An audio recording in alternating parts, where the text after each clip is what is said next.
अपनी लाइफ में कुछ नया सीखने की चाह रखते हैं तो इस चैनल को अभी सब्सक्राइब कर लें। जय भोलेनाथ। भोलेनाथ की कृपा आप और आपके पूरे परिवार पर सदैव बनी रहे। दोस्तों, आज की इस खास वीडियो में जानेंगे कि आखिर मुख्य द्वार पर जल छिड़कने का समय क्या होता है और सही विधि क्या होती है। किस समय हमें जल छिड़कना चाहिए मुख्य द्वार पर? क्या मुख्य द्वार पर जल छिड़कने के लिए स्नान करना जरूरी है या बिना स्नान किए भी मुख्य द्वार पर जल का छिड़काव किया जा सकता है? झाड़ू लगाने से पहले या फिर झाड़ू लगाने के पश्चात जल छिड़कना चाहिए? और एक और प्रश्न आया है कि क्या पीरियड्स में हम अपने घर के मुख्य द्वार पर जल का छिड़काव कर सकते हैं या मुख्य द्वार पर दीपदान कर सकते हैं? और जल से ही जुड़ा हुआ एक और प्रश्न है आपका कि मंदिर में जो प्रतिदिन हम एक जल रखते हैं उस जल का हमें क्या करना चाहिए, किस प्रकार प्रयोग करना चाहिए? क्या हम उसे खाने में प्रयोग कर सकते हैं या फिर हम किसी पौधे में डाल सकते हैं? उस जल का उपयोग किस प्रकार से होना चाहिए?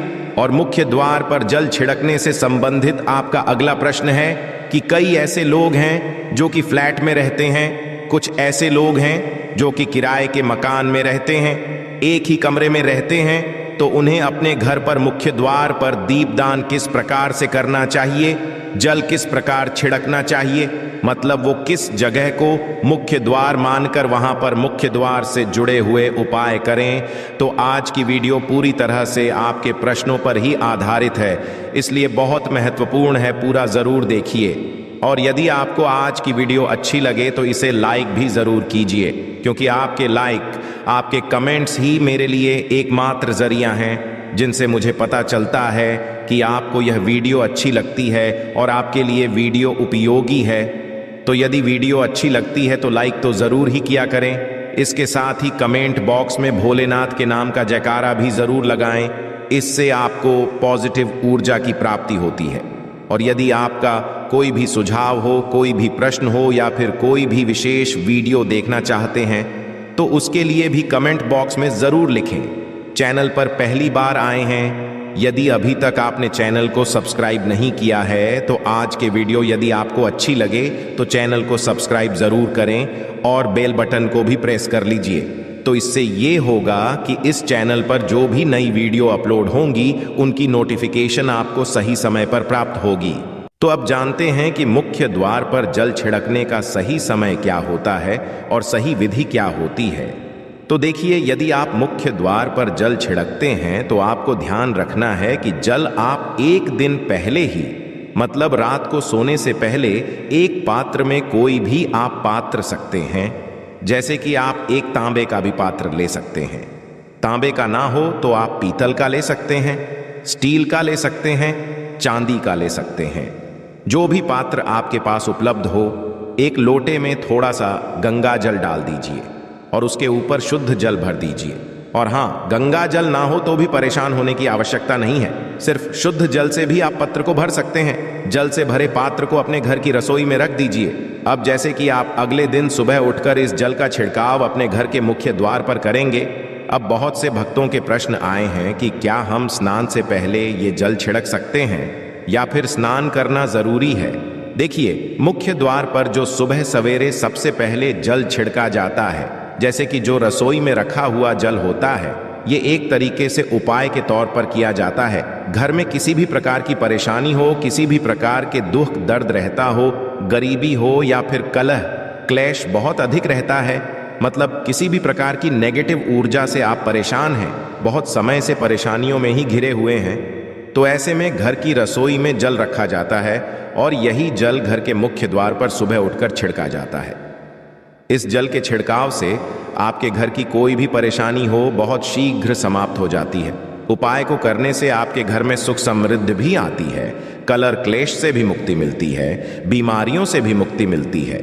मतलब देखिए, किसी भी प्रकार की मानसिक परेशानी हो, शारीरिक परेशानी हो, आर्थिक तंगी हो या आपके घर में कोई वास्तु दोष हो, किसी भी प्रकार का ग्रह दोष हो, जैसे कि कई बार ऐसा होता है कि कई लोगों के ऊपर कई प्रकार के बुरे ग्रह दोषों का प्रभाव होता है, जिसकी वजह से घर में परेशानियां सदैव बनी रहती है। तो ग्रह दोषों के प्रभाव से भी आपको मुक्ति मिलती है, दोष और पितृदोष भी समाप्त होता है। इसके साथ ही जैसे कि बहुत से लोगों के प्रश्न होते हैं कि उनके ऊपर किसी ने कुछ कर करा दिया है, उनके परिवार में किसी भी प्रकार की पहले कोई परेशानी नहीं थी, किंतु अभी कुछ समय से परेशानियां लगातार आती ही जा रही हैं और कोई रास्ता नहीं मिल रहा है। परेशानी से निकलने का तो किसी के भी किए कराए, तंत्र मंत्र का प्रभाव हो, किसी की बुरी नजर का प्रभाव हो, तो भी आपके इस उपाय से, मतलब इस एक लोटे जल से आपकी परेशानी स्वतः ही कुछ दिनों में हो जाती है। तो यह घर की सभी परेशानियों से मुक्ति पाने का रामबाण और सबसे सरल, सबसे आसान उपाय होता है जो हमारे शास्त्रों में वर्णित है। तो आप अपने घर की रसोई में एक लोटा जल रखें, रात में भरकर और प्रातःकाल जल्दी उठकर उसी जल से अपने घर के मुख्य द्वार पर छिड़काव कीजिए। अब जैसे कि बहुत से लोगों के प्रश्न आते हैं कि यह जल हमें किस समय अपने घर के मुख्य द्वार पर छिड़कना चाहिए, तो देखिए, सुबह सूर्योदय होने से पहले इस जल का छिड़काव आपके घर के मुख्य द्वार पर हो जाना चाहिए। आप चाहे इसके पश्चात आप शुद्ध जल से, मतलब किसी भी दूसरे जल से अपने घर के मुख्य द्वार को धोते हैं तो पश्चात में भी धो सकते हैं, कोई समस्या नहीं है। किंतु इस जल का छिड़काव घर के मुख्य द्वार पर सूर्योदय होने से पहले हो जाना चाहिए। और अब जैसे आपका अगला प्रश्न है कि क्या हमें स्नान करके इस जल का छिड़काव अपने घर के मुख्य द्वार पर करना चाहिए या फिर बिना स्नान किए भी कर सकते हैं। ये जो हम जल छिड़कते हैं, मतलब ये एक उपाय होता है, तो इसे हम स्नान करने के पश्चात नहीं करते हैं।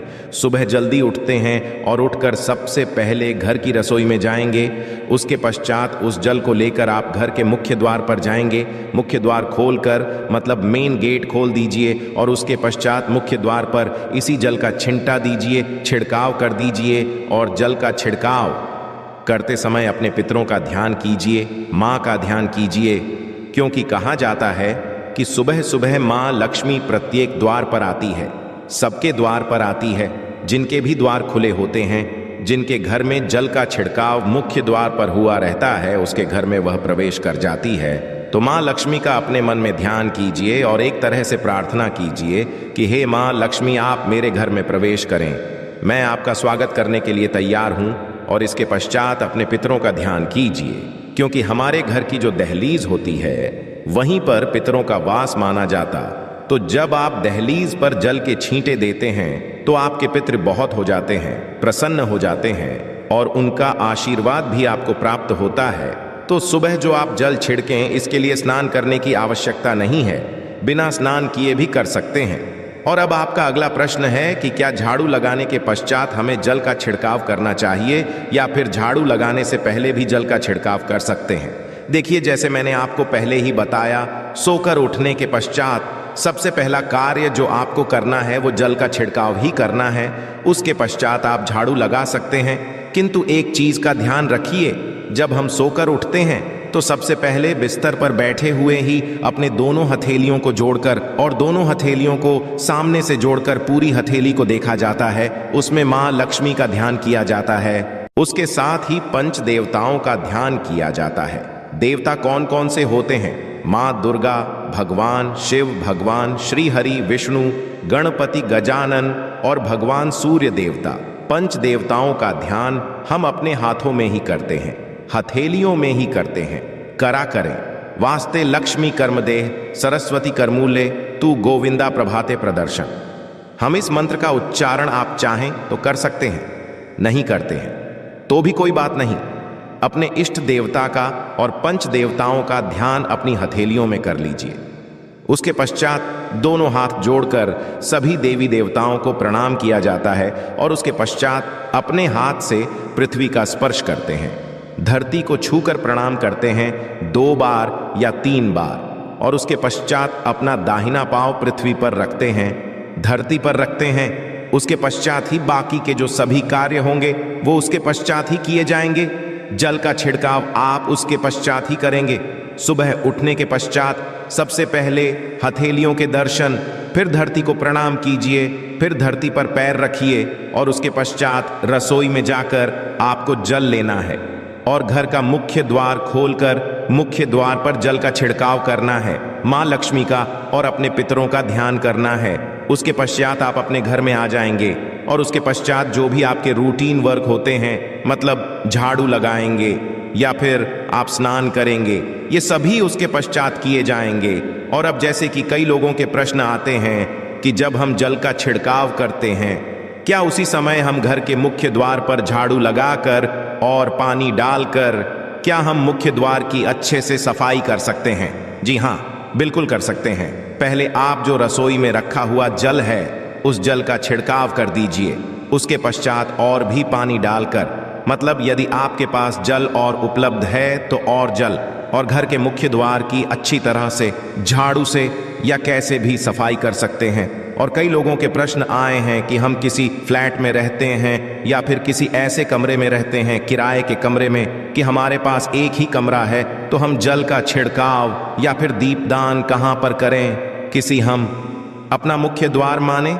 देखिए, जो आपका अपना कमरा है या फिर जो फ्लैट है आपका, जहाँ पर आपका नेलेट लगा हुआ है, आप उसी स्थान पर दीप दान करेंगे और उसी स्थान पर आपको जल का छिड़काव करना है।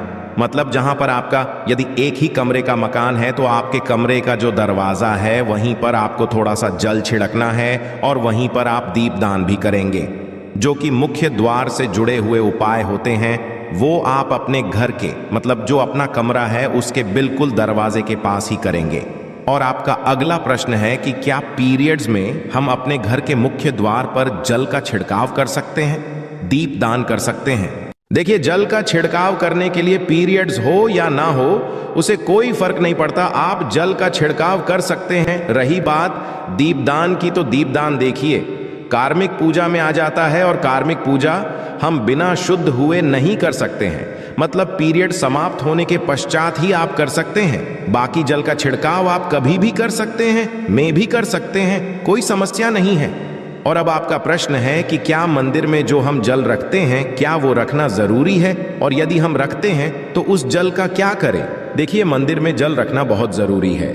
जल एक ऐसी चीज होती है जिसमें सभी प्रकार की जो एनर्जी होती है ऑब्जर्व हो जाती है। तो जो हम पूजा पाठ करते हैं, मंत्रों का जप करते हैं या वहां पर प्रार्थना करते हैं, जो भी हमारे अपने मन की कामना भी कहते हैं, से तो सभी चीजें उस जल में समाहित हो जाती हैं। इसलिए पूजा करने से पहले घर के मंदिर में एक लोटा जल रखा जाता है और उसके पश्चात दीपदान, मतलब एक दीपक प्रज्वलित कर दिया जाता है। यह अग्नि और जल का एक तरह से बैलेंस भी हो जाता है और इसलिए शास्त्रों के अनुसार घर के मंदिर में एक लोटा जल भी सदैव होना चाहिए और दीपक भी प्रज्वलित करना चाहिए। तो अब इस जल का करना क्या चाहिए? देखिए, हम जल रखते हैं, सुबह की पूजा में रखते हैं, मतलब सुबह जो हम पूजा करते हैं प्रातःकालीन पूजा, उस समय जल रखा जाता है और वो जल हम अगले दिन उठाते हैं। मतलब जब आप अगले दिन पूजा करने जाते हैं, स्नान इत्यादि करने के पश्चात, तो आप उस जल को उठाते हैं। सबसे पहले तो उस जल का प्रयोग सुन लीजिए। आप अपने घर के सारे कमरों में, मतलब पूरे घर में उस जल का छिड़काव करते हैं। इससे आपके घर का शुद्धिकरण हो जाता है, क्योंकि वो बहुत ही पॉजिटिव एनर्जी से भरा हुआ जल होता है। उस जल का छिड़काव करने से किसी भी प्रकार की नेगेटिव ऊर्जा का प्रवेश आपके घर में नहीं होता, किसी भी प्रकार की परेशानी आपके घर में हो। यदि आप नियमित तौर पर उस जल का छिड़काव करें अपने घर में, तो निश्चित ही आप परेशानियों से मुक्ति पा जाते हैं। कि ये कराएं, तंत्र मंत्र के प्रभाव से मुक्ति पा जाते हैं। इसका उपाय आप कर सकते हैं। जैसे कि घर में कोई बीमार है तो आप इस जल को उस व्यक्ति को पीने के लिए दे सकते हैं। और ये जल इतना पावरफुल होता है कि इस जल को पीने से बड़ी बीमारियों से, मतलब लंबी बीमारियों से भी धीरे धीरे राहत मिलने लग जाती है। कई बार होता है ना कि आप लोगों के प्रश्न आते हैं कि दवाई तो हम कर रहे हैं किंतु दवाई हमें लगती ही नहीं है, दवाई का कोई प्रभाव ही देखने को नहीं मिलता। तो ऐसे यदि उस जल को पीने के लिए रोगी को दिया जाए तो बहुत अच्छी दवाइयां काम करने लग जाती हैं। और जैसे कि परिवार में यदि बहुत अधिक कलह क्लेश रहता है, सदैव आपस में सामंजस्य बनता ही नहीं है, आपस में हर बात पर मतभेद होता है, तो परिवार के सभी सदस्य इस जल में से यदि थोड़ा थोड़ा पीते हैं तो धीरे धीरे विचारों में परिवर्तन आने लग जाता है।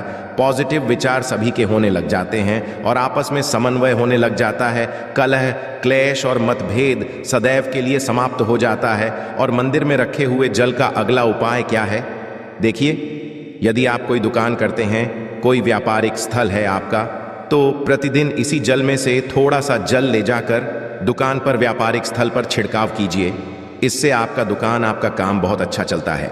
मतलब किसी भी प्रकार की परेशानी आपके व्यापारिक स्थल पर नहीं आती है, क्योंकि जैसा मैंने आपको बताया, ये जो जल होता है बहुत पावरफुल होता है, बहुत पॉजिटिव होता है।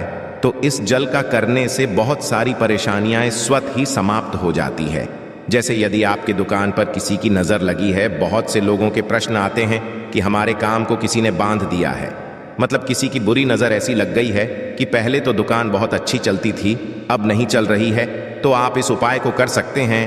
निश्चित ही बहुत जल्द ही आपको परेशानियों से मुक्ति मिल जाती है और दिन दूनी रात चौगुनी आपके व्यापार में तरक्की होती है। और है मंदिर में रखे हुए जल को आप अपने घर की रसोई में खाना बनाने में, पीने में भी प्रयोग कर सकते हैं। किंतु खाना बनाने में प्रयोग तभी कीजिए जबकि आपके घर में बिल्कुल सात्विक भोजन बनता हो, मतलब लहसुन, प्याज। यदि आपके घर में बनता हो तो खाना बनाने में इस जल का प्रयोग नहीं किया जा सकता है। फिर आप इस जल को थोड़ा थोड़ा परिवार के सदस्य मिलकर ग्रहण कर सकते हैं और बचे हुए जल को आप अपने घर में पौधों में डाल सकते हैं। तो देखिए, ऐसा नहीं है कि मंदिर पर रखा हुआ जल बेकार होता है, किसी काम का नहीं होता है। बहुत सारे उपयोग इस जल के होते हैं। यदि हम सही तरीके से प्रयोग करें तो अपने जीवन की बहुत सारी परेशानियों का समाधान मात्र इस एक लोटे जल से हम कर सकते हैं। तो ध्यान रखिए कि मंत्रों से अभिमंत्रित जल बहुत महत्वपूर्ण होता है, बहुत शक्तिशाली होता है। और हमारे घर के मंदिर पर रखा हुआ जल देवताओं का आशीर्वाद होता है, क्योंकि पूरे समय वह देवताओं के पास होता है। देवता वहां पर रहते हैं, तो उस जल में हर प्रकार की शक्ति समाहित होती है, जो कि पॉजिटिव शक्तियां होती हैं। और इस जल का प्रयोग यदि हम सही तरीके से करते हैं, मतलब उसको पीने में करते हैं, खाना बनाने में करते हैं, घर में जल का छिड़काव करने में करते हैं, तो इससे हमारी समस्याओं का समाधान होता है। और यदि कोई भी कार्य नियमित तौर पर, मतलब प्रतिदिन किया जाता है, तो उसका हमें लाभ प्राप्त होता है। कभी कभी तो निश्चित ही आपको उतना लाभ दिखाई नहीं देगा, किंतु यदि आप नियम बना लेंगे कि हर रोज उसी जल से घर में छिड़काव करना है, घर में प्रत्येक व्यक्ति को थोड़ा थोड़ा पीने के लिए देना है, बचे हुए जल को पौधों में डाल दीजिए, दुकान पर छिड़क दीजिए, अपने घर के व्यापारिक स्थल पर छिड़काव कीजिए, बच्चों की बुक सेल्स में, अपने घर की तिजोरी में, हर जगह इस जल का छिड़काव कीजिए और नियमित तौर पर कीजिए। चमत्कार आपको निश्चित ही देखने को मिलेगा। इसी प्रकार से जो रसोई में रखा हुआ जल होता है, उसका छिड़काव अपने घर के मुख्य द्वार पर कीजिए, तो इसका भी आपको लाभ बहुत ही शीघ्र दिखाई देगा। किंतु इसे अपने रूटीन में शामिल करना होगा, प्रतिदिन नियम से यह कार्य करना होगा, तभी आपको लाभ देखने को मिलेंगे। और हाँ, कई लोगों के प्रश्न आते हैं कि मंदिर पर जो रखा हुआ जल होता है, तो जब हम अगले दिन उठाते हैं तो उसमें कई बार कुछ चीज़ें पड़ जाती हैं, ही कीड़े मकोड़े पड़ जाते हैं, क्योंकि खुला होता है। तो क्या हम उसे ढक सकते हैं? जी हाँ, बिल्कुल ढक सकते हैं। जब आप पूजा करते हैं सुबह के समय, तो जब तक पूजा कर रहे हैं, जब तक मंत्रोच्चारण कर रहे हैं, तब तक जल खुला रखिए। और उसके पश्चात जैसे कि आप पूजा पर से उठते हैं, तो उससे पहले जल को किसी भी प्लेट से या कटोरी से ढक दीजिए। फिर जब आप अगले दिन उस जल को उठाएंगे, तो बिल्कुल शुद्ध और साफ सुथरा जल आपको मिलेगा और उस जल का प्रयोग आप अपने किसी भी कार्य में कर सकते हैं। आशा है कि आज की इस प्रस्तुति में बताई गई जानकारी आपको अच्छे से समझ आ गई होगी। वीडियो अच्छा लगा हो तो एक लाइक अवश्य कर दें। धन्यवाद वीडियो के अंत तक बने रहने के लिए।